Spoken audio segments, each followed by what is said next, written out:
Welcome back to The Source. I'm Pinky Webb. Manila's 6th District Representative Benny Abante is now pushing for a bill seeking to protect the rights of heterosexuals. Under the proposed bill, heterosexuals are allowed to freely express their thoughts on homosexuality and the LGBTQIA community based on their religious beliefs. But what does this bill mean for the LGBTQIA community? Let's go straight to the source of the story. We have Miss Trans Global 2018 and LGBTQIA rights advocate Mela Habijan. Mela, it's good to see you again.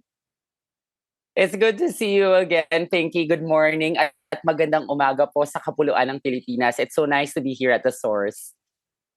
Salamat sa oras mo, Mela. So, I'm sure you've seen this. In fact, I think I saw a tweet of yours reacting to this bill by Congressman Benny Abante. Well, okay, it's 5717. I'm going to read it. It's an act recognizing, defining, and protecting the rights of heterosexuals. What is your reaction to this? To be honest, it's insulting. It's insulting as an LGBTQIA plus person because if you look at how the bill was phrased, because somehow I read it thanks to CNN Philippines Facebook updates, somehow it makes me realize oppressed ba ang heterosexuals sa Pilipinas? Because that's what I felt when I read it. That heterosexual people in the Philippines, through Representative Abante's words, they feel like we're getting their right. Where in fact, for so many years, historically, it's the LGBTQIA plus people who have been hindered of our right to live. I mean, growing up in a predominantly Catholic Philippines, it made us realize that our identities are wrong, that being LGBTQIA plus is actually a sin in itself. But now that I am as empowered as other LGBTQIA plus people who have been fighting for our rights, I can say that as a person who grew up in a faithful home, in a family with so much faith in God, I can say that my identity is actually a blessing from my God. So it's an insult. It's very insulting on my end. Yeah, let's look at a particular section of the proposed bill, Section 4.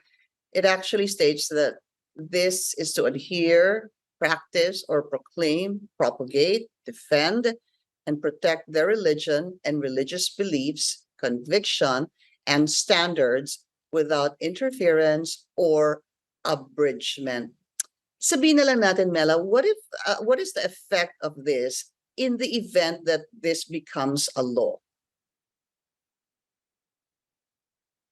Mas magkakaroon tayo ng maling pagtingin sa LGBTQIA plus identity. Kasi nga, sa paglaki ko, ako na to personal experience ko na ito, laging mayroong pagtataka at pagdududa sa aking pagkatao. And if this bill gets passed, somehow, magkakaroon tayo ng forces who are interacting in a wrong manner. Kasi nga may battle of misconceptions pagdating sa LGBTQIA plus identity. I mean, for the longest time, we have been hearing notions about our identities, which is primarily propagated by different religious, mostly Christian beliefs. Pero para sa akin kasi ang relihiyon at the core of a religion, as I understood Christianity and Catholicism, it's always grounded on love. It's always grounded on acceptance and realizing that there are differences to different kinds of people. I mean, Jesus is a social justice warrior. And that's why I'm very, very firm with my faith in him, because he showed me how I should stand my ground in terms of protecting the rights and identities of other people. So para sa akin, walang pagtutunggali pagdating sa pagkatao at pamumuhay ng naaayon sa pananampalataya, because one can be LGBTQIA plus and be a person of faith at the same time. It can happen. And there should be no distinction there. As you mentioned a while ago, everything is grounded on love. Anuman ang sino ka man. Ganun na lang, Mela. Sino ka man. It's all grounded on love. But ang sinasabi kasi dito ng iba, I know you'll have a very strong reaction to this. Kung may karapatan kayo, meron ding karapatan dapat ang heterosexual. Hindi naman po tinatanggalan ng karapatan ang mga heterosexual people to be heterosexuals. That's number one. Hindi rin po tinatanggalan ng karapatan na manampalataya ang heterosexual just because we're campaigning for SOGI Equality Bill. SOGI Equality Bill per se protects all people regardless of gender from discrimination based on one's gender identity, sexual orientation, and gender expression. Sana ito yung lubos na maintindihan ng mga Pilipino, lalo na yung mga taong nasa religious sector, because there are a lot of discriminatory cases being faced and experienced by LGBTQIA plus persons like me. I mean, ang ground naman talaga nito ay paano ba magpakatao at paano mo dapat pakitunguhan ang iba't ibang uri ng tao regardless of gender. Yun ang tinutumbok po ng SOGI Equality Bill. Ang sa amin lang, ang sa akin lang per se, all my life I have been exposed to religious beliefs na mali ang pagkatao ko. And now that I am empowered, I'd like to believe na mas minahal ko yung sarili ko dahil nakita ko yung ganda ng identidad na mayroon ako. At yun yung nais nating ipaunawa sa lahat. Na ang pagiging LGBTQIA+ is also a ground of a person that can lead to kindness, love, respect for other people, which I believe are also constant values of religious sectors. Yung sinasabi kasi dito, obviously, ang tagal ng pinaglalaban itong SOGI bill, hindi ba?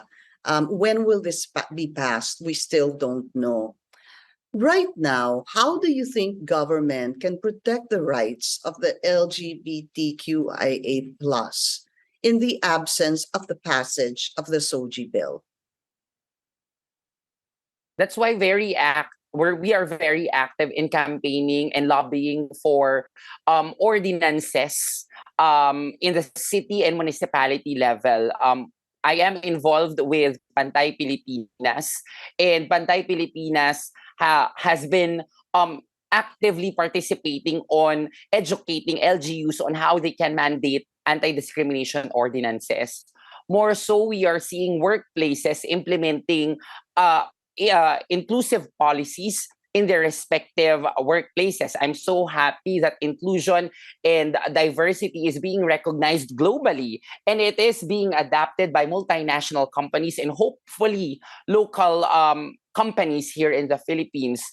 More so, ang laban din natin ngayon ay sa mga paaralan, and we are so lucky to have DepEd Order 32, which recognizes sexual orientation, gender identity, and expression in schools. So these are somehow victories that we recognize along the way, that even in the absence of SOGI Equality Bill at the moment, there are allies pushing for policies so as to recognize identities of different people, of different SOGIes, para mas makita natin na may karapatan ang bawat isa na mabuhay at mamuhay ng ayon sa kanilang identidad, more so to reach for their dreams and to be free as an individual to live their lives to the fullest. Sabi mo nga, mabuhay at mamuhay at mabuhay. regardless. Di ba dapat ganon? Basta grounded on kung ano yung tama, kung ano yung pagmamahal mo, kung ano yung, nasa batas. Yun yung mga importante. Mhm. But I want to ask you though, how much gains have we had, the country has had, in terms of protecting the LGBTQI plus? Are we doing a good job? Is the Philippines on the right track?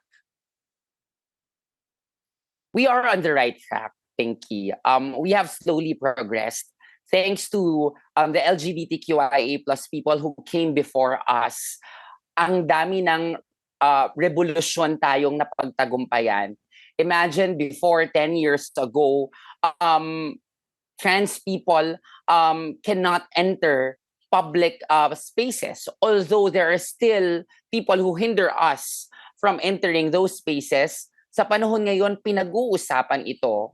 Weeks before, naging malaking usapin ang nangyari sa isang fashion space dito sa city of Taguig.